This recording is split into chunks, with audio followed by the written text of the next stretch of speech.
In the deepest corner of the great galactic library where light was dim and the air felt heavy, there was a place that few dared to enter, a long, narrow chamber filled with shelves of black crystal, each shelf carrying ancient records taken from worlds that no longer existed. Every record spoke of wars lost and empires broken. Yet among all the strange stories, there was one warning that appeared again and again, written in many languages, carved in stone, etched in metal, whispered in audio fragments, and stored in the glowing cores of data orbs. And the warning was always the same: never wake the weapon of Earth. Alien historians often gathered here, speaking in quiet voices as they moved between the shelves. They were beings of many shapes and sizes, some with tall, thin frames and eyes like glass, others with wide, heavy bodies and skin that shimmered in the dim light. They debated what the warning meant. Some believed it was only a myth left behind by frightened races of the past. Others thought it was a riddle meant to scare children or to keep travelers away from it. Unimportant planet, to most of them humans, were nothing more than a young and harmless species wandering through the stars with small ships and soft voices. But beyond the calm discussions in the library, the galaxy was changing. A new empire had risen from the outer spiral, a proud and strong empire with silver warships that could block out the sun and armies that could sweep across a planet in hours. They called themselves the Valak Dominion, and they had already crushed 3 smaller powers in less than a decade. Their leaders were confident and bold. They laughed when the librarians told them about the old warning. They said, "No creature, no weapon, no shadow could stand against their fleet." They said Earth would be no different. It was in a hidden chamber far from the public halls that the Valak High Council gathered for a secret meeting. The walls were covered with shifting patterns of light that blocked any listening devices. The air smelled faintly of burning metal, a sign that the security fields were active. The council members sat around a long table, their voices low and sharp, as they discussed the next steps in their campaign. Maps of human space floated above the table, showing planets, colonies, and shipping lanes. The plan was simple: strike fast, take their resources, and bring humanity under Valak rule before any other power could react.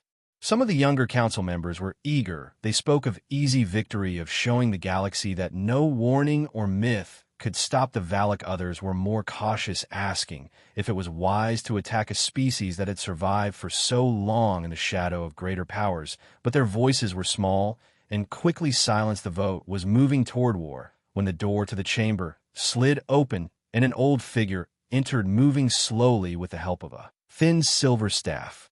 The elder was not like the others. His skin was pale and lined, his eyes were dim, yet sharp. His armor was old and marked with symbols that no one else in the room could read. He had lived through wars that the younger Valak had only heard about in training halls, and he had walked among the ruins of worlds that no longer shone in the stars. His arrival brought an uneasy silence, and even the most eager warriors lowered their eyes out of respect or perhaps fear.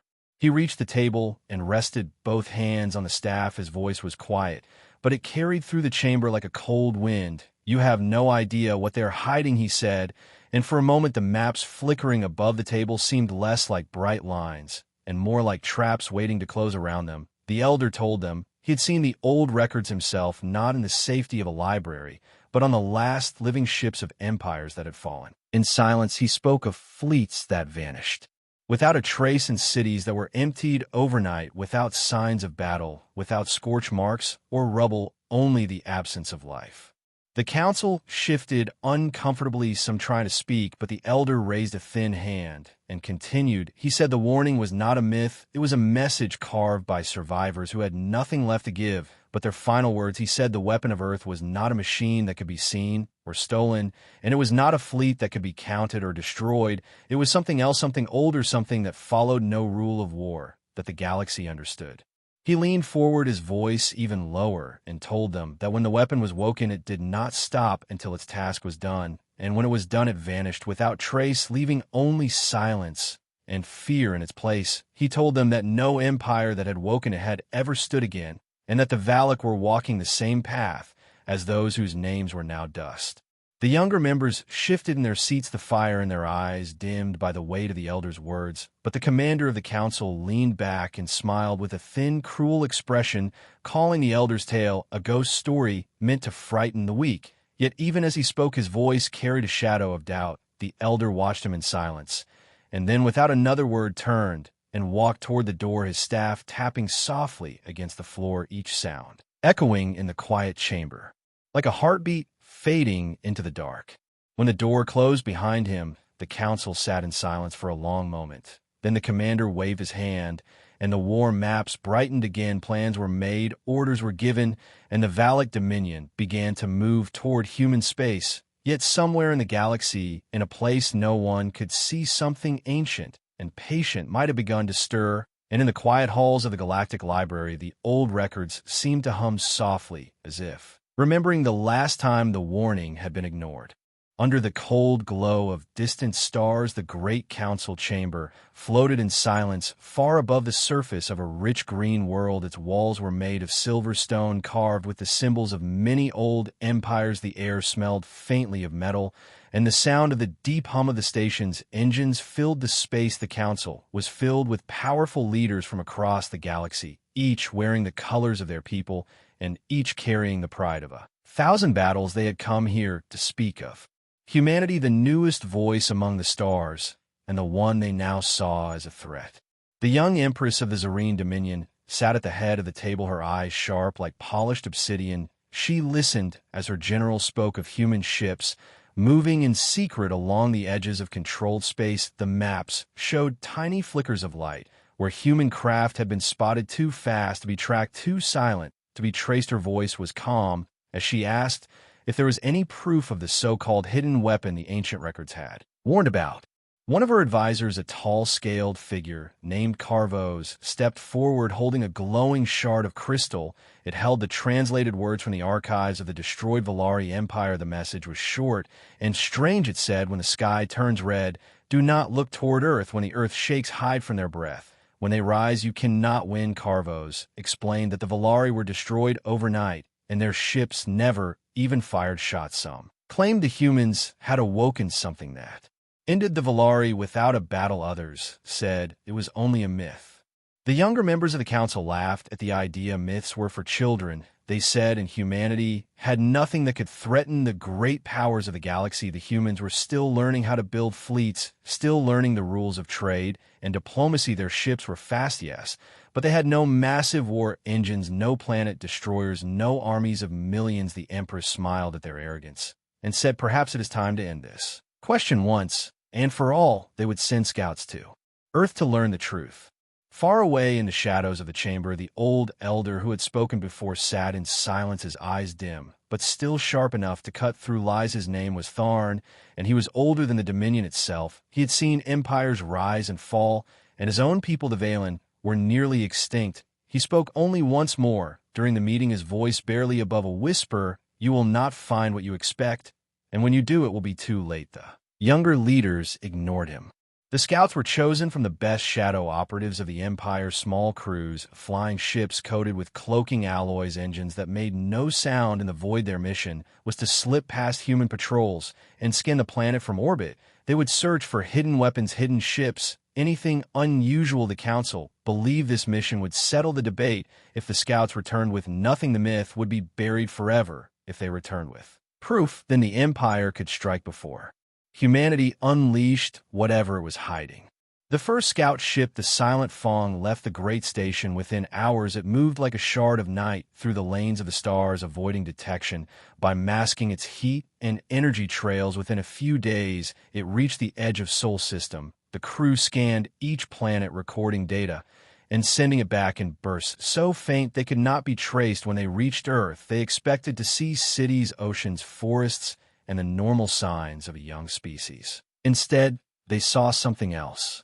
In the upper atmosphere, faint patterns of light moved like the veins of some enormous creature, lines of energy that shifted with the clouds, then faded from sight. When the crew tried to scan them, the instruments failed for a moment, showing only static and strange readings. The captain of the Silent Fong ordered deeper scans, but the system shut down one by one. It was as if something was watching them from below and choosing what they could see. Back in the council chamber, the live feed suddenly cut to darkness. The Empress demanded an explanation, but the technicians could only report that the ship had gone silent. No signal, no distress call, nothing, just empty space, where it should have been the other council members whispered to one another, some beginning to remember the words from the archives.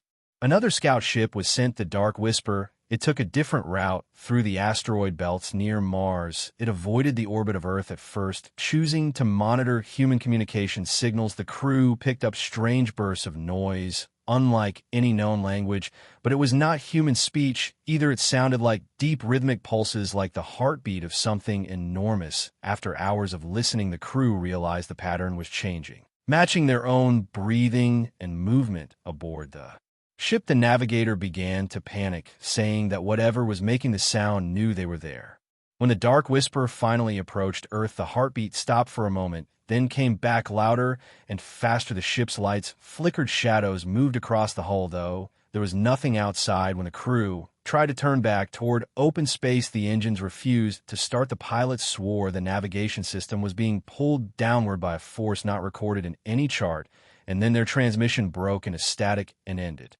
The council was now divided. Half believed these losses were due to human traps, clever technology that the young species had hidden. The other half began to think the ancient warnings were real, that humanity had a weapon not made of steel or fire, but of something older and more dangerous. The Empress still refused to believe in legends, yet she could not ignore the fear spreading among her advisors.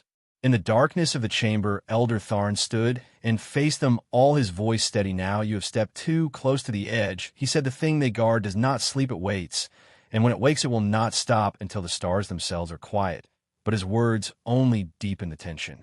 The Empress ordered one final mission, a larger one, with warships and soldiers, to take what the humans were hiding by force. She believed speed and strength would crush whatever secret Earth held. What she did not see was the faint red glow that began to spread across the edge of the star map, a sign from the archives that the weapon was already stirring. Ask ChatGPT. The fleet moved like a dark wave across the cold sea of space, their hulls reflecting only the dim light of distant suns. The war banners of the Zareen Dominion glowed faintly on the sides of the lead ships, and the soundless thunder of their engines sent vibrations through the void. They were the strongest arm of the council, gathered not for diplomacy, but for conquest. Ahead lay the pale blue sphere of Earth, turning slowly under its blanket of white clouds. The Empress sat in the command throne of the flagship, her eyes fixed on the growing shape of the human world, as if she could pierce its secrets by will alone. Behind her, the bridge was alive with motion. Officers called out readings and updates, their voices tense despite the Empress's calm. The reports said no human fleets were in sight, no defense grids, no orbital weapons, only silent satellites drifting in predictable orbits. It seemed too easy. The younger commanders grinned, imagining how quickly they would take the planet and strip away whatever ancient weapon lay hidden beneath its surface.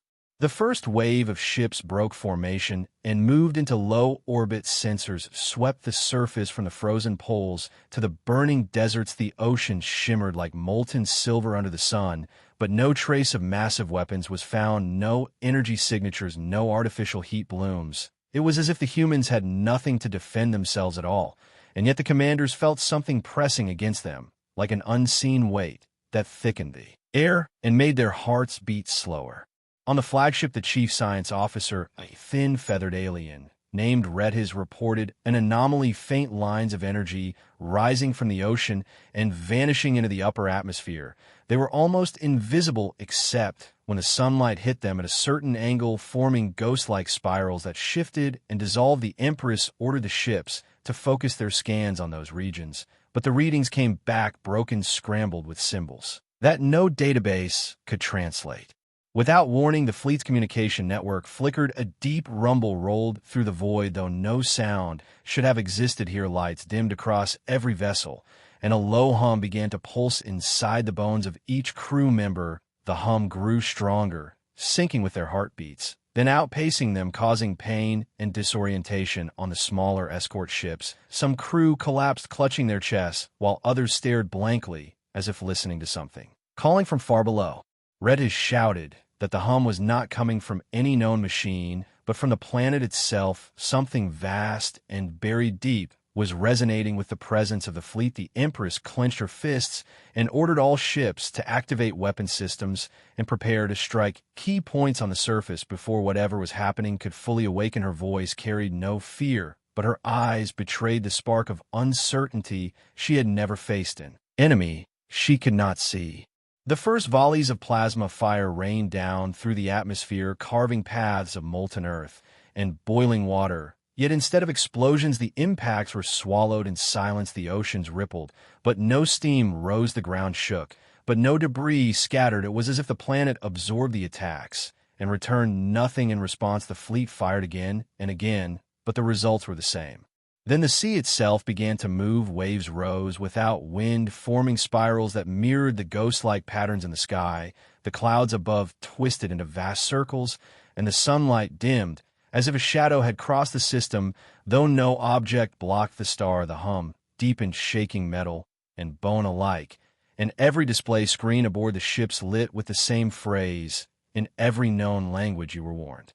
On the far edge of the formation, the smallest cruiser was the first to vanish. One moment it was there, the next it folded in on itself, as if pulled through an invisible hole, leaving only a ripple of distorted space behind. Panic began to spread among the fleet, as one by one ships lost power, their engines flickering out, their lights dimming, until they were swallowed by the same unseen force. The Empress demanded a full retreat, but the navigation systems showed no safe path. Every route away from Earth bent back toward the planet, as if space itself had been reshaped. The hum became a roar, shaking the hulls, until cracks split along the metal, like ice breaking on a frozen sea. The crew screamed as shadows began to move across the decks, tall and thin with no features, yet each seemed to watch with endless patience. Elder Tharn's voice came over the comm, though no signal had been sent. His tone was calm and heavy. The thing they guard is awake now. It will not hunt you with speed or fire. It will unmake you one thought at a time, until you forget you ever existed. He said you believed you could claim a weapon, but you have given it a reason to stretch its limbs. The Empress tried to speak, but her voice broke the shadows, reached her throne, and the air grew so thick it was like breathing molten lead. Her vision darkened, and her last sight was the shape of Earth below, not as a fragile blue sphere, but as the closed eye of something immeasurable slowly opening. When the council chamber received the final transmission, it was only static laced with the same deep heartbeat the scouts had heard long before. No coordinates, no survivors, no debris. The fleet was simply gone, replaced by an expanding field of distorted light moving outward from Earth's orbit and into the trade lanes. Whispers spread among the council world. Some vowed to seal all routes to Sol, others sent desperate envoys to humanity, offering peace at any price. Yet no reply came from Earth, only the slow, steady pulse echoing through the stars, a sound that made even the most hardened warlords dream of deep water and dark eyes watching from beneath. Elder Tharn left the council without another word and vanished into the border worlds, carrying with him the knowledge that the galaxy had not days, but hours before the pulse reached them. And when it did, there would be no empires, no banners, no names, only the quiet. The pulse spread through the void like ripples in a black ocean, bending the paths of comets, warping the glow of distant suns, and touching the hulls of ships that had never even heard the name of Earth. In every system it reached, machines slowed, as if caught in thick. Tar minds felt heavy, and thoughts tangled in themselves, until even simple commands became impossible. Trade routes turned empty as freighters drifted without power, their crews staring blankly into nothing and calling out names that no one recognized. On the fractured remains of the council chamber, the surviving delegates gathered in shadows. The vast hall that once rang with argument now felt like a tomb, the air heavy with fear. Elder Tharn stood apart, leaning on his carved staff, as the others spoke in frantic tones. Some demanded a massed fleet to strike Earth before the pulse consumed all space. Others urged total withdrawal, sealing off the Sol system with gravity mines, and leaving humanity to whatever ancient thing they had awakened. Tharn shook his head and told them that no fleet would make it close enough, no wall would hold the pulse, for it was not a weapon in the way they understood. It was a presence older than the stars, something that had slumbered in the oceans of Earth long before the first alien ship crossed the sky. It had tolerated humanity, not out of ignorance, but because humans had learned to live beside it the way sailors once lived beside storms, respecting their path without daring to control them. The delegates refused to believe one called Tharn a relic clinging to human myths, but as they argued, the hall itself began to vibrate, a low thrumming that matched the rhythm of the pulse. The sound came from the walls, the floor, the very bones of the station, and a shiver passed through every being present as the lights dimmed. The pulse had reached the council homeworld. Beyond the chamber windows, the great city of towers and skybridges flickered with failing power. Aerial trams hung still in the air as their magnetic rails went cold. Crowds in the streets moved like sleepwalkers, some weeping without knowing why, others smiling at things no one else could see. The delegates froze as one of their own, a scaled ambassador from the Kairos Empire, began to speak in a voice that was not her own. It was deep and rolling like waves over stone, saying, "We told them to stay away." Her eyes were no longer her own, but black from edge to edge. The sound of distant water filled the hall, and a scent of salt flooded the air. Every delegate felt the ground tilt as if the station were now floating on some vast, unseen current. The ambassador's body shuddered and collapsed, but the voice continued to echo through the walls. "You came looking for a weapon, but what you found is not yours to command, and it is not finished."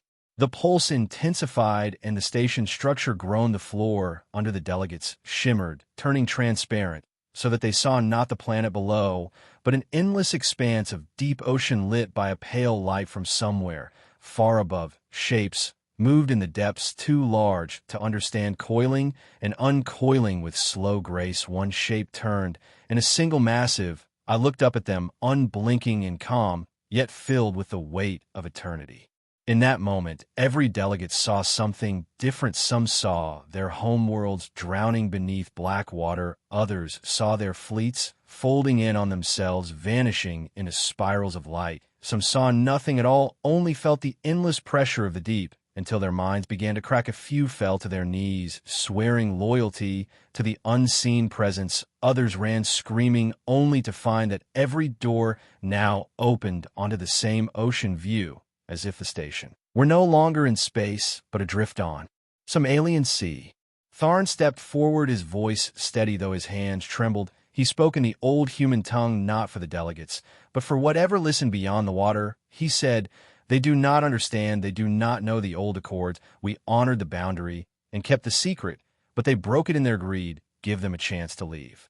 The water below seemed to darken. Shadows rose toward the transparent floor until they blotted out the pale light. The eye vanished, and the pulse slowed its rhythm, just enough for the delegates to breathe again. The vision of the ocean faded, and the chamber returned to its solid form, though the air still tasted faintly of salt. The voice came one last time, not from the walls, but from within their own minds, telling them, "Leave now or be part of the tide." The delegates fled the chamber, some ordering their ships to prepare immediate evacuation, others transmitting desperate warnings to their home systems. Tharn remained alone for a moment, his gaze fixed on the silent planet below. He knew it was too late for many worlds. The pulse could not be outrun, and those it touched would be changed forever.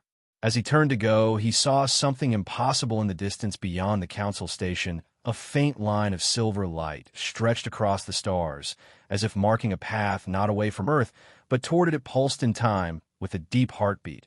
And though it should have terrified him, Tharn felt only calm. He realized that the presence was not merely defending Earth, it was calling certain ones to it, drawing them through fear and awe alike. On the fringe of the galaxy, old ships long forgotten began to stir. Vessels from civilizations thought extinct turned their bows toward the silver path, some crewless, some carrying passengers who did not remember boarding them, their courses locked beyond any control. A pilgrimage in silence, drawn to the same point in the Sol system. In human space, the great cities remained untouched by the chaos beyond their borders, yet the oceans whispered louder each night, the tides shifting in ways no moon could cause. Fishermen spoke of shadows longer than ships moving beneath them, sailors who vanished without splash or cry, only for their vessels to drift ashore. Empty days later, the governments of Earth stayed silent, but those who listened closely could hear it, the deep, slow pulse echoing through the ground, as if the planet itself were breathing. Far above in the dark, a handful of alien ships still watched their captains torn between retreat and the strange pull to descend into the clouds. None of them knew that those who answered the call would never return in any form the galaxy recognized, for the tide was rising, and it did not care for borders, fleets, or names. It only knew the ancient rhythm of the deep and the slow turning of the world above. Ask ChatGPT. The tide rose not in water, but in silence, spreading through the void like a slow breath that filled every corner of space. And in its wake, ships turned from their courses, stations dimmed their lights, and worlds fell into a hush that no technology could break. The silver path and the stars brightened with each passing hour, drawing countless vessels toward the hidden heart of the Sol system, while those who watched from afar spoke of it as a beacon, though none could say whether it offered salvation or ruin. On the council station, now a hollow shell after the Exodus, Elder Tharn walked its abandoned corridors alone, each step echoing through halls once filled with voices. The walls still bore faint traces of the salt scent, as if the ocean vision had left more than memory behind. Outside the great observation deck, the silver line shimmered in the dark like a blade laid across the night sky. He could see tiny sparks along it, each one a ship sliding deeper into its light, unable or unwilling to turn back. The alien fleets that had come to destroy Earth were gone, some fleeing in terror, others drawn into the beacon and lost. Yet not all who traveled the path were strangers, for hidden among the incoming vessels were human ships, two silent convoys whose crews spoke little and whose eyes, when seen through visor glass, reflected a shifting depth like water under moonlight. These humans did not answer hails, and their transponders broadcast no codes known to any registry. They simply moved with the tide, as if answering an ancient summons. Far across the galaxy, the pulse touched the Kairos homeworld, a place of vast coral towers and shallow seas, where the people lived half on land and half in water. There the effect was not destruction, but transformation. The tides grew strange glowing currents, snaking through city canals, carrying with them a whisper that every Kairos could hear in their dreams. Some resisted, barricading themselves in air domes, but others swam willingly into the glowing streams and were never seen again. Though at night the surface shimmered with new shapes, moving just below the waves. On the desert moon of Marek, whose people had never seen an ocean, the pulse brought visions of one in every reflective surface. Warriors drinking at mirrored taverns saw the horizon replaced by endless water. Merchants polishing bronze, whereas found the metal running with the image of waves. Elders who had never left the dust plain spoke of hearing the surf in their sleep. And when a silver path became visible in the night sky, hundreds took to the air in ramshackle craft bound for the light. Back on Earth, the governments grew restless as coastal cities began reporting disappearances. Fishing villages emptied overnight, their boats drifting back without crew, and inland rivers rose against their courses, flowing toward the sea. Scientists blamed tectonic shifts and gravitational anomalies, but no calculation could explain why the patterns matched the rhythm of the pulse to the second. In the great halls of power, leaders debated lockdowns and military patrols, yet their voices seemed muffled, as if spoken underwater, and their decisions came slower each day. In the deep ocean beyond any trench known to maps, something vast moved, and the movement itself seemed to call to the silver path, every pulse in the galaxy matching the beat of its passing. Sometimes in coastal towns the water would recede, just enough to reveal strange carvings on the sand, spirals and sigils, too perfect to be natural before the tide returned, and erased them. No camera ever caught the process, only the finished shapes that vanished hours later, and those who touched them spoke of hearing a voice too immense to put into words. Thar knew the council would never reconvene. He understood now that the thing beneath Earth's oceans was not a guardian, nor an enemy in the simple sense. It was a current older than life itself, and humanity was merely the latest to learn its rhythm. Those who understood the call were already on their way, willingly or not, and those who resisted would still be swept along when the tide reached its height. The galaxy's borders would mean nothing, only the flow toward the deep would remain. In the empty docks of the station, Tharn found a small shuttle still powered, its systems untouched by the pulse for reasons he could not guess. Perhaps it was permitted, perhaps it was chosen. He set its course not away from Earth, But along the silver line, as soon as the engines engaged, the shuttle seemed to glide without effort, as if the path itself carried it forward. The stars blurred, and the void grew brighter until it no longer felt like travel through space, but descent into a vast, luminous sea. Other ships appeared beside him, some sleek and alien, others rusted and ancient, their crews visible through ports, yet silent, their eyes fixed on something ahead that none could yet see. The path narrowed, becoming a tunnel of light, walls rippling like water. The pulse grew louder, not in sound, but in the pressure against his chest. Each beat matched his breath, until he could not tell which was his and which was the deep. When the tunnel opened, he saw Earth far below, but changed. The oceans glowed faintly, their surfaces rippling with patterns like the sigils from the distant beaches. Vast shadows moved beneath them, sometimes breaking the surface in smooth arcs before vanishing again. The continents lay quiet, cities lit, but still, as if waiting for something unseen to arrive. And in the center of the largest ocean, a spiral of light spun slowly, widening with each rotation, until it seemed large enough to swallow the horizon. The ships began to descend, drawn toward the spiral, none slowing or altering course. Tharn felt the pull in his own bones and realized the spiral was not water, but an opening into something far deeper than the planet itself. The light pouring from it shimmered with the shapes of cities that might have been built by no known species, towers of coral and crystal, streets flowing like rivers, bridges that swayed as if alive. He felt the certainty that once a ship entered, it would never return in any form. The galaxy would understand. Yet as he watched, he felt no fear, only the quiet knowledge that the tide had come for all things, not to destroy, but to gather, as it had gathered before, and would again long after the names of their worlds were forgotten. The shuttle drifted closer, the light filling every shadow inside, until he could no longer see the controls or his own hands, only the endless turning spiral ahead, each beat of the pulse telling him there was no going back, only the deep and the tide. The spiral widened until it filled the sky, and yet it did not seem to move. Instead, the light within it turned like a slow heartbeat, and every ship in its reach sank deeper into its glow. The air inside Tharn's shuttle thickened, though there was no true air here, only the sense of pressure, like diving into an unseen ocean. Currents swirled in patterns that made his mind ache to follow each line, but the longer he looked, the more they began to align into shapes familiar yet impossible, towers, arches, in forms that might have been cities or living beings, or both. The pulse grew stronger, not only through the shuttle, but through his own body, until it felt as if his thoughts had been tuned to its rhythm. Memories rose unbidden, but they were not only his. He saw flashes of battlefield from human wars, smelled the salt wind on Kairos seas, felt the dry sting of Marek sand, and the cool shade of trees from worlds he had never walked. Was as though the tide was stitching together the experiences of countless travelers, all flowing toward the same destination. And in that flow, the notion of individual life began to feel as fragile as foam on water.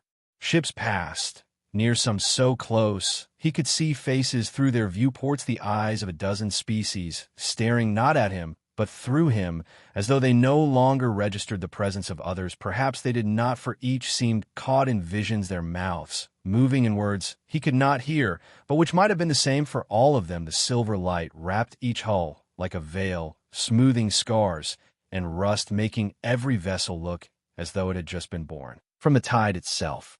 Ahead, the spiral deepened into a hollow vast enough to swallow moons, yet it did not consume. It invited the edges of its light, rippling like the edges of a great living membrane, through which he could glimpse darker shapes moving as if in water, each larger than cities, their forms slow and deliberate, a kind of grace that no machine could mimic. These were not predators nor protectors, but something more fundamental, and he understood that the tide was not a being at all, but a process, an endless turning of gathering and release, in which even stars might one day be caught.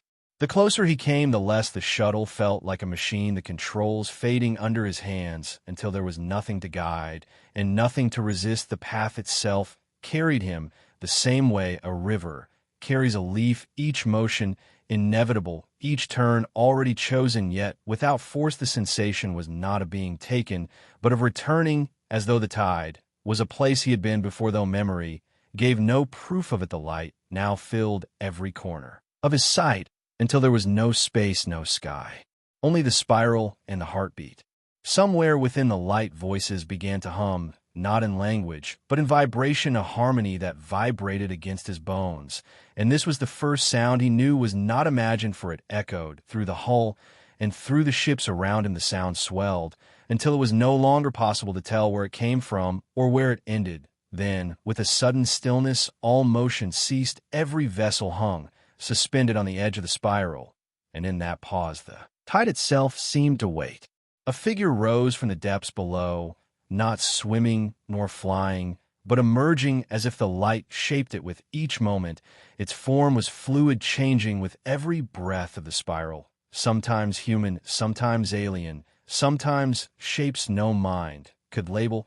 It looked at each ship in turn, and when its gaze passed over Tharn, he felt as if it had looked not at him, but through him to every moment he had ever lived and every thought he had ever hidden. The figure did not speak, yet the meaning arrived in his mind, like the sound of distant surf. "You are the current," it said, "without words. You are the gathered, you are the return." The spiral began to turn again, and the figure sank back into its depths. The ships shuddered, as if released from a long stillness, and one by one, they drifted forward into the hollow. Tharn felt no will to resist when his shuttle crossed the edge. The light did not blind. Instead, it opened into a space vast and alive, unlike any ocean or sky he had known. Towers of crystal, coral, and living stone rose from a seabed that shifted with the rhythm of the pulse. Currents carried schools of luminous shapes, whose movement painted the water with trails of fire.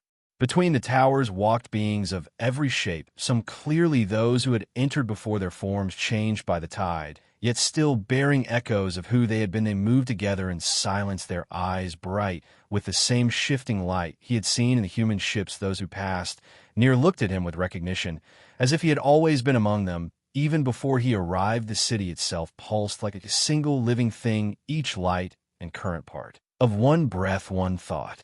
Time dissolved here, though not in the way it did in dreams, for he could feel each moment stretch like the surface of water, rippling outward every heartbeat of the tide, carrying with it a new pattern, a new shape. He could not tell whether he stood for seconds or centuries, and it no longer mattered. The fear of endings had vanished, replaced with the certainty that all things moved in cycles, and this was simply the turn that gathered them in.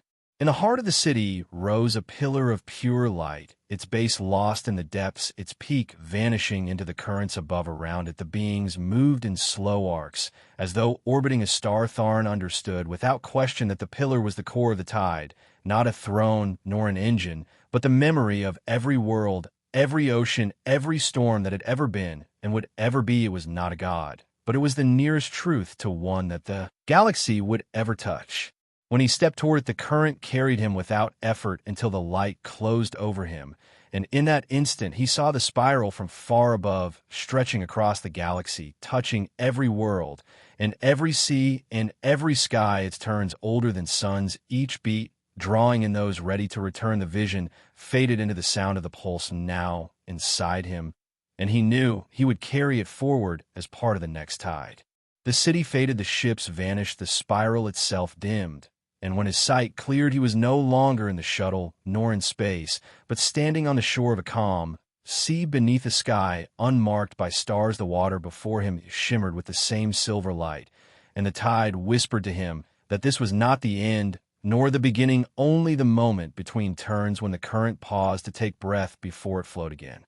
The sky over the human world burned red as alien warships floated in the upper atmosphere like a dark storm waiting to break the silence of the final hour. Was heavy. The streets of the human capital were empty, but the deep underground bunkers were alive with movement. The leaders of Earth stood around a giant table covered with glowing maps and shifting lines of enemy fleets. Every second the red lights on the maps grew brighter as the enemy drew closer. The hidden weapon had been prepared in silence for days, but it had never been used before, and no one knew if the legends about it were true. In the war room, a tall woman in a black uniform spoke with calm Words her voice steadied despite the fear in the room. She told the others that the time to wait was over, and the time to act had come. The enemy believed humans were cornered, but she said the truth was different. She gave the order to open the deepest vault in the oldest part of the city, guarded by machines older than any human alive.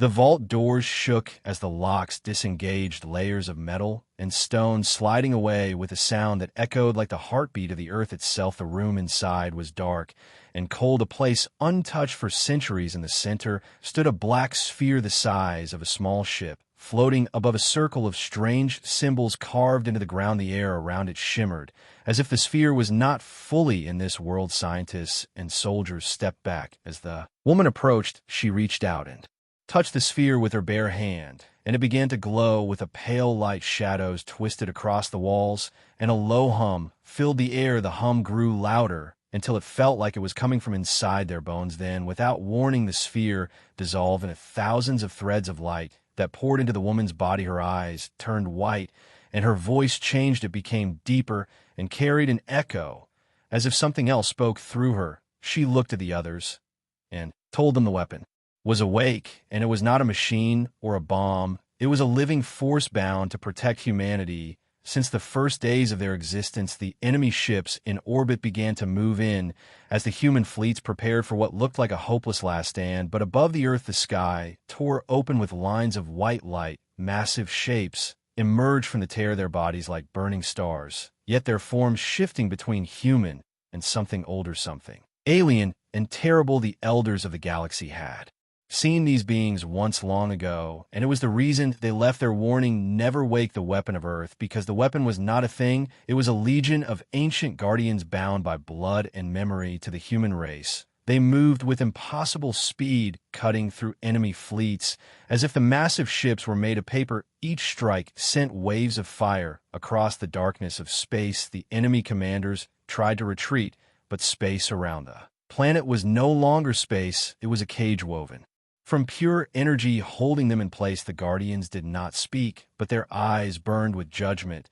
and in minutes the invasion force was gone, nothing left but drifting fragments. The sky cleared, and the silence returned. The woman in the war room collapsed, but she was caught before she fell. Her eyes slowly returned to normal, but she whispered that the Guardians had gone back to their place of waiting and would not return until humanity was truly in danger again. She also said they were watching, and they remembered everything. The alien empires who had plotted to destroy humans now trembled across the galaxy. Messages were sent from their capitals offering peace, trade, and even tribute to Earth, for they had learned the truth. The warnings from the lost civilizations had not been lies, but desperate attempts to keep others from making the same mistake. The galaxy now understood why every fallen empire feared humanity's hidden weapon, for it was not just power, it was a bond older than history, and one that would awaken again if ever the stars turned against the children of Earth.